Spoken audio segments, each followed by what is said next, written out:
부활의 아침에 하나님의 성전에 찾아 나온 여러 사랑하는 믿음의 성도들, 가정들, 여러분들의 자녀들, 여러분들의 삶 속에 주님의 축복과 위로가 함께 하시기를 바랍니다. 저희 어머님은 1987년도 부활 주일날 하나님의 부르심을 받았습니다. 어머님께서 암으로 1년여 동안 투병을 하였기 때문에 저는 아마 그때에 하나님 앞에 가장 깊은 기도를 드리는 시간을 가졌습니다. 하나님, 내 어머니를 불쌍히 여기소서. 아직 제가 효도를 하지 못하였는데 어머니를 이렇게 불러가시면 어찌하오리이까. 여러분, 어찌 보면 자기 자신을 위하여 기도할 때보다 자신이 사랑하는 사람을 위하여 기도할 때 그 기도가 더 간절한지 모르겠습니다. 하나님께서 늘 비통해하면서 병이 깊어가는 어머니의 근심스러운 얼굴을 보면서 기도할 때에 부활절을 맞게 되었습니다. 부활절 전날이죠. 1987년 같으니까 어제입니다. 어제 꿈을 꾸게 되었는데 어머님께서 흰 옷을 입고 하늘나라로 올라가는 그런 꿈을 꾸었습니다. 저는 꿈에서 깨어나자마자 기쁨이 충만했습니다. 하나님께서 우리 어머니를 만져주시는구나 하는 그런 생각을 갖고 어머니 앞으로 나아갔습니다. 그러나 어머니는 제가 이 꿈을 전해주시기도 전에 이미 운명을 하셨습니다. 저는 한없이 울면서 부활의 신앙에 대하여 새롭게 배우게 되었습니다. 부활의 신앙은 우리로 하여금 다시 만날 것이라고 하는 것을, 우리의 생명이 여기서 끝나지 아니하고 하나님의 나라에서 다시 만날 것이라고 하는 사실을 지시하여 주는 것입니다. 초대교부 가운데 유명한 어거스틴이라고 하는 분이 있습니다. 그의 어머니는 기도의 어머니로 알려진 모니카였습니다. 이 모니카가 자기의 사랑하는 첫째 아들 어거스틴이 아프리카 알렉산드리아에서 로마로 건너가서 온갖 방황을 하다가 암브로시우스라고 하는 유명한 설교가의 설교를 듣고 회심을 하고 하나님 앞에 돌아서서 세례를 받고 이제 신앙생활을 할 때 그 아들을 보러 로마로 갔습니다. 그런데 그의 일생이 다하였는지 그가 로마에서 큰 병이 들게 되어서 죽음을 목전에 두게 되었습니다. 그래서 이 어거스틴과 그의 동생 두 사람이 모여서 어머니가 돌아가실 것 같은데 이 장례를 어디에서 치루어야 할까? 어머니를 다시 고향 땅으로 모시고 가기에는 배편이, 시간이 너무나 촉박하구나 하고 근심하는 소리를 어머니가 방문 틈을 통해서 듣게 되었습니다. 그래서 두 아들을 불렀습니다. 그리고는 말하기를, 나를 어디에 묻느냐 하는 문제 때문에 마음 쓰지 말거라. 나는 언제나 너희들의 마음속에 있기를 원한다. 너희들의 마음속에 묻히기를 원한다. 그러다 보면 그날에 우리는 다시 만날 것이다. 그것이 우리 주님께서 우리에게 가르쳐 주신 것이란다 라고 하는 마지막 유언 겸 당부의 말을 합니다. 이것을 어거스틴이 그의 고백록에 써놓았는데요. 이 모니카는 지금으로부터 1500년 전의 사람입니다. 1500년 전의 사람이 깨달았던 이 부활의 소망, 이것을 저는 1500년 뒤에나 깨닫게 되었습니다. 아니, 오늘 주님이 돌아가시고 난 후에 부활하시고 2000년의 세월이 흘렀지만 오늘도 많은 사람들이 이 놀라운 부활의 소망과 약속, 우리 주님께서 가르쳐 주신 내가 처소를 예비하러 가노니 내가 처소를 예비하고 나면 다시 이 땅에 와서 너희들을 데리고 가리라고 하는 이 약속을 알지 못해서 이 땅의 삶이 전부인 줄로 알고 살아가는 것입니다. 오늘 믿음의 사람들은 이 땅의 삶이 전부가 아닌 것을 알고 주님의 부활하심 안에서 새롭게 소망하는 그런 사람들이 된 것입니다. 그러므로 부활은 이 세상의 소망에서 하나님의 소망으로 바꾸라고 하는 주님의 거룩한 명령이요 분부가 되는 것입니다. 이 땅에서의 삶의 질서가 아닌 새로운 하나님 나라의 질서가 이 땅 속으로 진입해 들어온 사건이 바로 부활의 사건인 것입니다. 부활은 이 세상의 질서와 대치되어 있습니다. 이 세상의 질서는 무엇입니까? 점점 쇠하여져 가는 것입니다. 꽃도 피면 지고 우리의 육체도 약하여지고 병들고 그리고는 급기야는 죽음의 문턱에 이르는 것입니다. 그러나 예수님께서는 나는 부활이요 생명이니 나를 믿는 자는 죽어도 살겠고 살아서 나를 믿는 자는 영원히 죽지 아니하리라 말씀하십니다. 사도 바울은 이 깨달음을 고린도전서 15장 36절에 이렇게 기록했습니다. 뿌리는 씨가 죽지 아니하면 결코 다시 살아남이 없으리라. 부활은 변화입니다. 부활은 쇠락한 인생이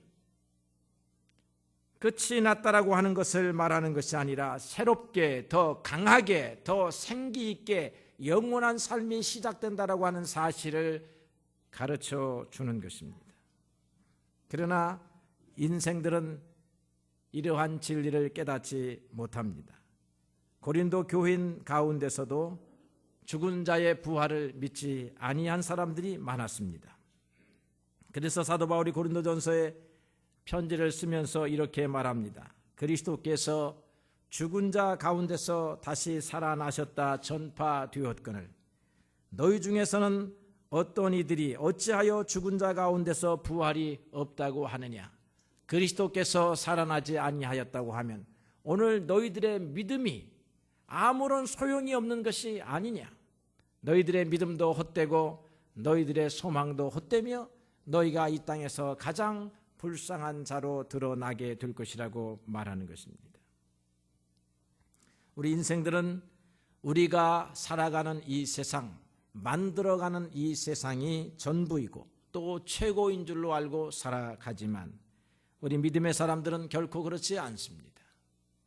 이탈리아의 유명한 사상가요 기호학자였던 움베르토 에코는 그의 저서에서 이와 같이 우리에게 가르쳐 줍니다. 죽음에 당당히 맞서서 살아라. 죽음에 당당히 맞서서 사는 방법이 있다. 나이트클럽에서 술을 마시면서 춤을 추는 사람들은 자신들이 가장 행복하다라고 생각한다. 과학자들은 우주의 신비를 푸른 사람들이라고 자만하며 시간만 주어지면 생명의 신비 모두를 샅샅이 밝혀낼 수 있을 것이라고 자신한다. 정치가들은 우리 사회의 질병을 치유할 만병통치약을 줄 듯이 그렇게 선전한다.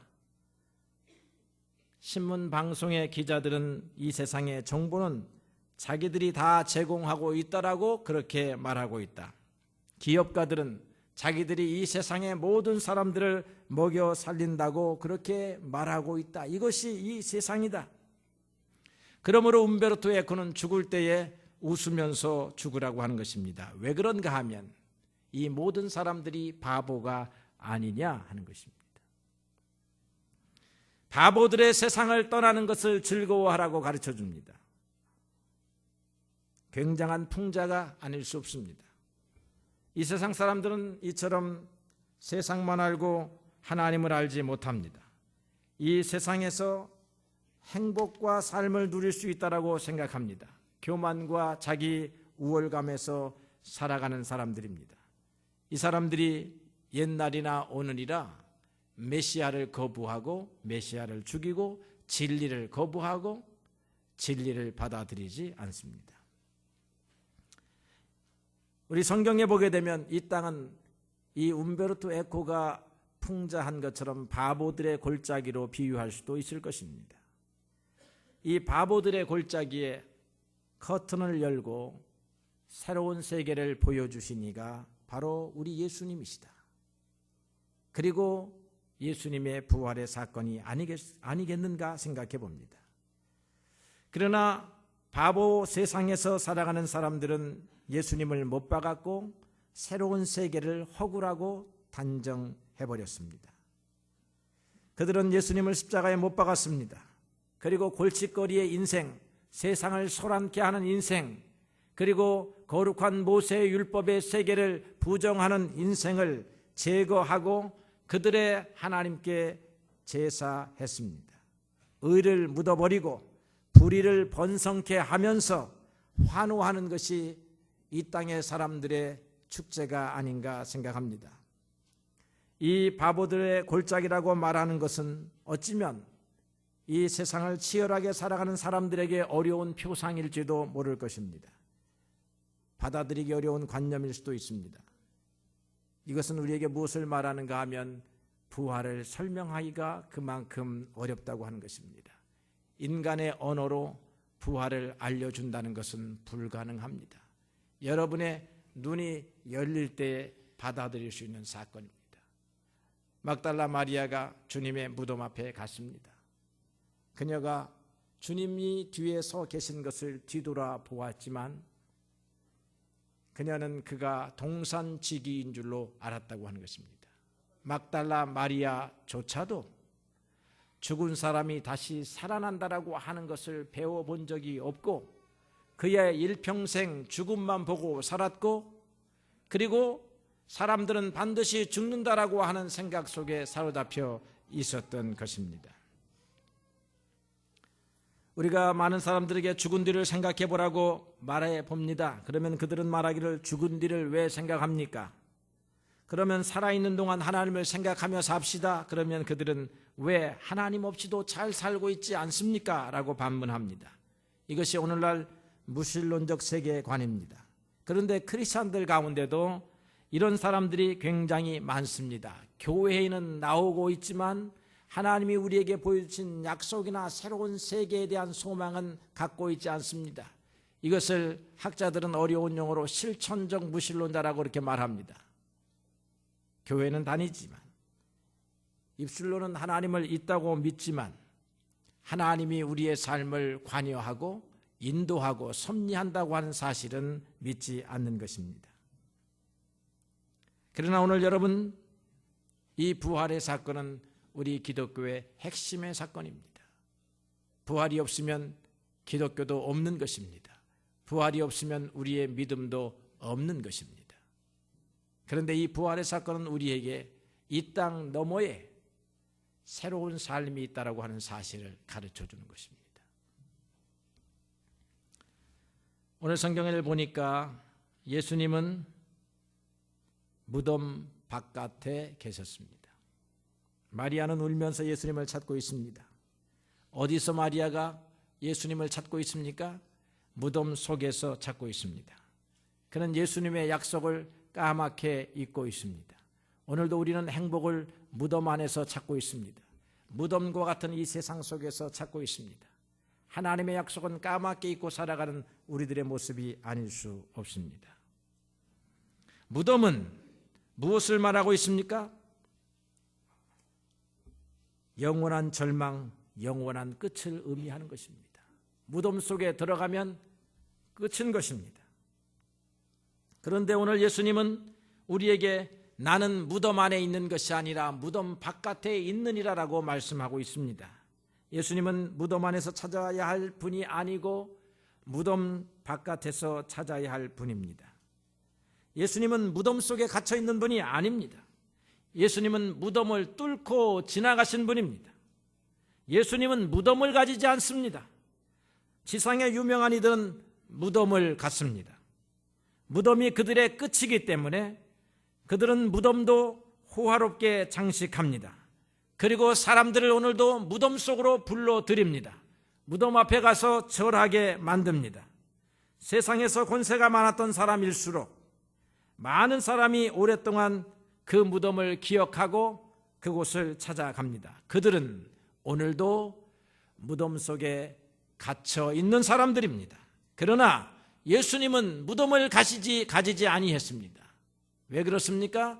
무덤을 속에 갇히지 않은 분이기 때문에 그렇습니다. 마리아는 오늘도 무덤 안에서 예수를 찾으려 했습니다. 무덤에서 만나는 예수는 기억 속의 성자일 뿐입니다. 공자도 성자이지만 무덤에 들어갔습니다. 부처도 성자이지만 무덤 속에 들어갔습니다. 그들도 오늘 기억되고 추모되고 그들의 교훈과 가르침이 온 세상에 전파되지만 그들은 무덤 속에 있는 성자입니다. 예수님은 무덤 바깥에 있는 분입니다. 무덤을 뚫고 나오신 분이라고 하는 사실입니다. 마리아는 예수님을 사랑했지만 마리아의 기억 속에는 예수님은 이미 죽어버린 분이었습니다. 그는 죽어버린 분에 대한 회상, 그분에 대한 사랑, 죽으셨기 때문에 슬퍼해서 마지막 예의를 갖추기 위해서 나왔습니다. 그는 오늘 죽은 예수의 시체를 찾으러 온 것입니다. 동산직에게 말합니다. 당신께서 내 주님의 시신을 옮기셨으면 나에게 주십시오. 내가 이 시신을 예의를 다해서 모셔야 하겠습니다 라고 말하고 있는 것입니다. 오늘도 죽어버린 시신을 찾는 사람들이 얼마나 많습니까? 여러분, 죽은 신앙 가운데 살아가는 사람이 얼마나 많습니까? 우리는 오늘 누구를 만납니까? 살아계신 예수를 만나러 이곳에 온 사람들입니다. 주님은 살아있는 성도를 만나지 죽은 성도를 절대로 만나지 않습니다. 살아계신 주님은 살아있는 성도를 만나는 것입니다. 예수님은 오늘도 우리 속에 오시고 계십니다. 내가 세상 끝날 때까지 이 세상도 없어집니다. 이 지구상의 역사도 없어집니다. 저 영원한 태양과 햇빛도 없어지는 날이 옵니다. 달빛도 없어지고 별이 떨어지는 날이 옵니다. 이 땅의 삶이 끝이 나는 때가 옵니다. 그러나 하나님을 믿는 믿음의 백성은 끝이 안 난다는 것입니다. 이 세상을 창조하신 우리 주님은 끝이 안 나는 삶 속에서 살고 계시는 분이라고 하는 것입니다.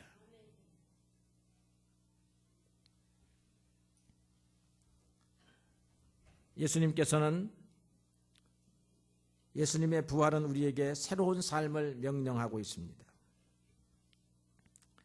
예수님께서 마리아라고 그렇게 부르니까 마리아의 눈이 그때서야 열렸습니다. 그의 눈물이 그때서야 멈추게 되었습니다. 동산지기인 줄 알다가 선생님을 보게 된 것입니다. 그의 의심, 편견, 죽음에 갇혔던 눈이 열려지게 되었지요. 그래서 주님으로부터 새로운 명령을 듣습니다. 가서 전하거라. 내가 아버지께로 올라가게 되었다고 전하거라. 마리아는 절망에 빠져있는 제자들에게 희망을 전할 것을 명령받았습니다. 제자들은 예수님이 죽고 난 다음에 목표를 잃어버렸어요. 방향을 잃어버렸습니다. 그리고는 깊은 절망 속에 빠져 있습니다.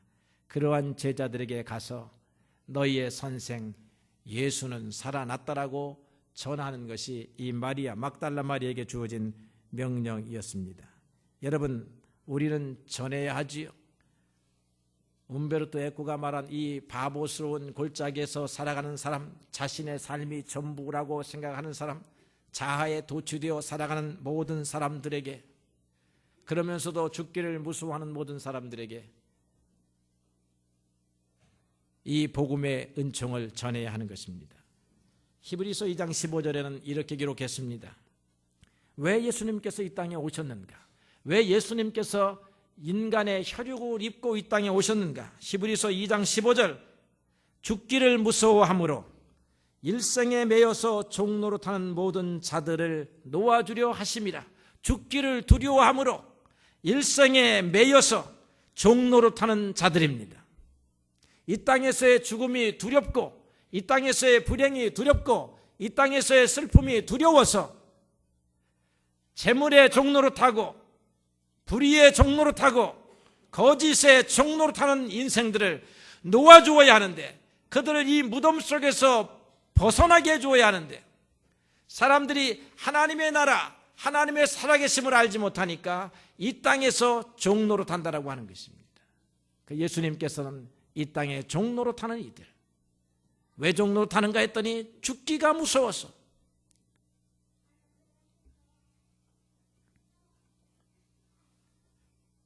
제자들도 그러한 사람들이었지만 그들은 주님의 부활의 소식을 듣고 변화가 되었습니다. 그들은 이제 예수 그리스도의 이름을 위해서 자신의 생명을 아끼지 않는 사람들이 되었고, 오히려 천하를 어지럽히는 사람이라고 하는 소리를 들어가면서 이 부활의 소식을 증거했습니다. 베드로는 3번이나 예수님을 부인하였던 사람이었습니다. 그는 예수님을 자기의 이 땅에서의 목숨을 부지하기 위하여 3번이나 저주했던 그런 사람이었습니다. 예수님이 죽음을 당하는 순간 도망간 다른 제자들과 함께 유대인들을 두려워하여서 다락방 속 안에 숨어있던 그런 사람이었습니다. 그런데 그러한 베드로가, 우리와 같이 무서워하고 두려워하던 베드로가 변했습니다. 그 숨어있던 다락방에서 나왔습니다. 두려움의 무덤 속에서 나왔습니다. 그리고는 많은 사람들이 보는 앞에서 수많은 군중들을 향해서 설교했습니다. 주는 그리스도시요 살아계신 하나님의 아들이다. 그는 무덤 속에 들어갔으나 3일 만에 부활하셨다라고 선하였습니다. 이러한 설교를 들은 사람들이 하루에도 수천 명이나 3천 명이나 예수님을 믿고 돌아왔다라고 그렇게 기록합니다. 베드로는 사내들인 공회의 의원과 제사장들 앞에서도 담대하게 논박했습니다. 그리스도를 위해서 능력받는 것을 기뻐했습니다. 그러다가 감옥에 갇혔습니다. 다음 날이면 사형을 받게 되어 있었습니다. 그래도 이제는 변화된 베드로는 그날 밤 태연스럽게 잠을 잘 수 있는 사람이 되었다라고 하는 것입니다. 완전히 죽음을 뛰어넘은 사람이 된 것입니다. 무엇이 그를 그렇게 만들었습니까? 주님의 부활의 사건을 보게 된 것입니다.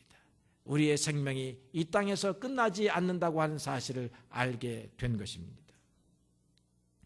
하나님의 성령이 그에게 부활의 세계를 보여주었기 때문입니다. 그러므로 그는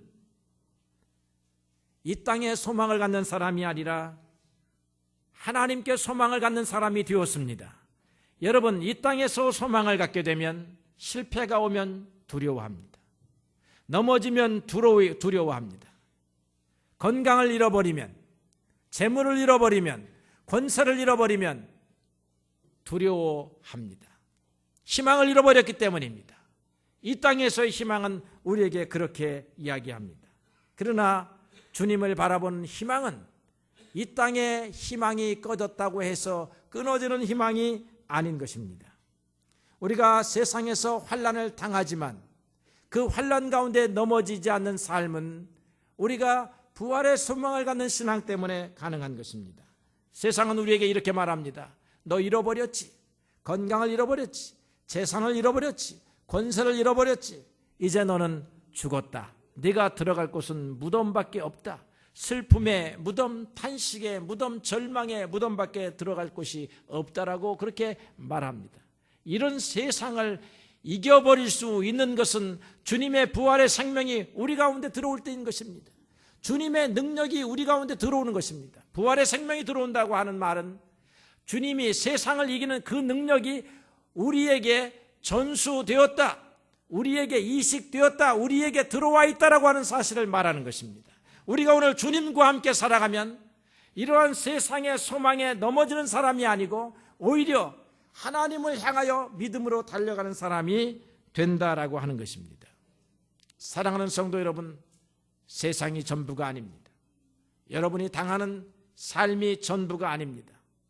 하나님이 우리에게 주시는 새로운 세상이 있습니다. 하나님이 우리에게 주시는 새로운 힘이 있습니다. 하나님이 우리에게 주시는 새로운 약속이 있습니다. 비록 한 번 넘어질다 할지라도 여러분들이 그리스도 안에 있으면 어떠한 세력도 여러분을 그리스도 안에 있는 하나님의 사랑에서 결코 끊어내지 아니함을 믿으시기를 바랍니다. 오늘 부활의 생명으로 살아가는 사람들은 이 소망, 어떠한 사슬로도 어떠한 도끼로도 어떠한 톱날로도 끊어내지 아니하는 이 소망을 가진 사람들인데, 이 소망은 세상 끝이 나면 없어지는 소망이 아니라 세상이 끝이 나도 없어지지 아니하는 영원한 하나님의 나라에까지 연결된 소망인 줄로 믿습니다. 이런 소망 가운데서 살아가시는 사랑하는 성도들이 되시기를 주님의 이름으로 축원합니다.